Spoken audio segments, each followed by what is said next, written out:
Hey everyone, it's Steve from the garden. Well, it's looking like my first early potatoes are getting ready for harvest.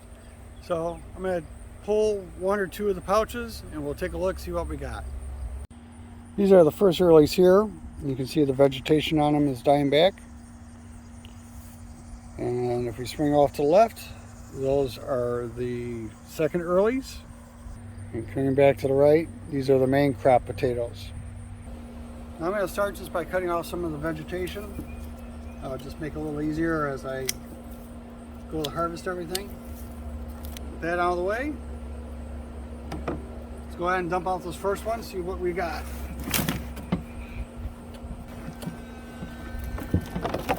I decided to change location because my neighbor's having some work done on his house. So I moved us into the garage where we have some quiet here. Right, so far we got some potatoes coming through.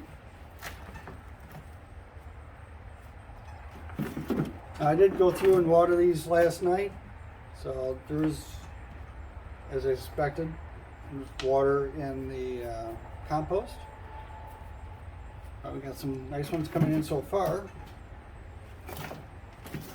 Now these are the Prada, which is a yellow flesh potato.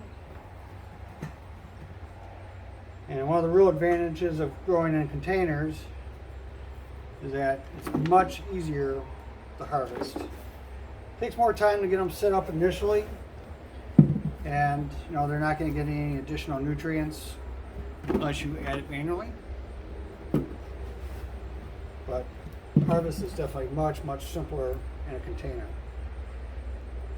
And you have to watch out for like these little tiny ones like this. If you're growing in the ground, because these will sprout into new potatoes.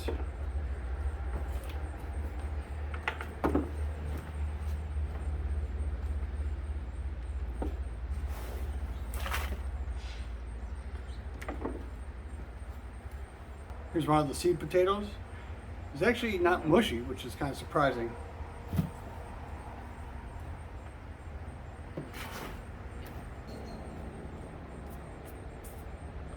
One of my plant tags.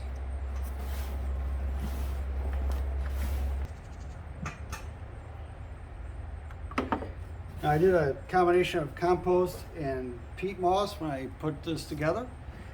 So the soil that's in here is, nice and loose, but it can hold together with some effort. But for potatoes, you need it, a little bit on the looser side, so that the roots can get through it and the tubers can develop without any restrictions. This is what we ended up with from our 10-gallon root pouch. I mean, that one is really nice size. And a couple of these other ones are certainly not bad either. Now these smaller ones, like these are the ones I will save as seed potatoes for next year. Some people like to roast these little ones in the oven, but for me these are like perfect size for replanting because I don't have to cut them up and they're easy to store, As an added bonus, most of them are relatively clean as far as potatoes go.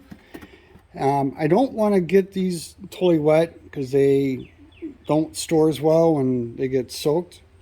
So I will just leave whatever dirt that's on them on here, and then I can brush it off a little bit once the dirt is dry, and I can just clean them when I go to cook with them. Let's go ahead and weigh these out. Now I already did the tear on the bowl here.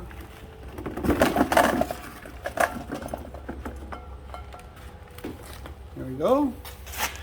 Our very first container, we got 3 pounds, 3.7 ounces. So I'll just consider that to be kind of like a mid-range. 5 pounds would be really ideal.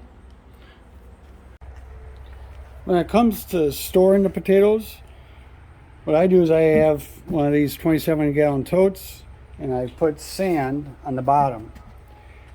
And then during the summertime, because it's too warm in the garage, I will put this with the lid on just loosely. I will put this in the little storage area beneath the basement stairs, which is about the coolest part of the house. And the sand will help regulate any moisture and also help keep the potatoes cooler overall. For the very first container, and my first time ever growing in root pouches, 3 pounds, 3 ounces is certainly not bad.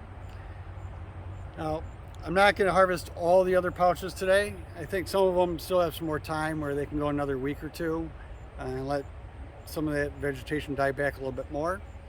Also, my kids really like digging for the potatoes, and I don't put them on camera, but I will report back what the overall weight comes out to in a later video.